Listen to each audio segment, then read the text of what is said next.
MQM Pakistan का कल का धरना मौखर करने पर गौर। राब्ता कमेटी के इजलास में मंजूरी ली जाएगी। कन्वीनर खालिद मकबूल सिद्दीकी कहते हैं, हम फिर पाकिस्तान के मुफाद में कुर्बानी देने के लिए तैयार हैं। कराची के मसाइल मिलकर हल करना होंगे।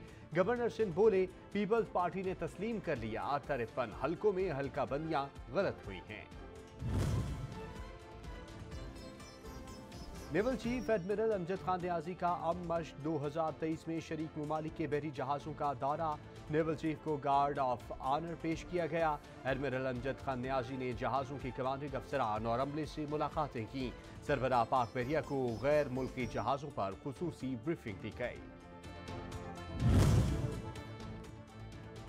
पाकिस्तान में सोना मजीद महंगा। फी तोला कीमत 400 रुपए के इजाफे के बाद 1,98,400 रुपए पर पहुंच गई।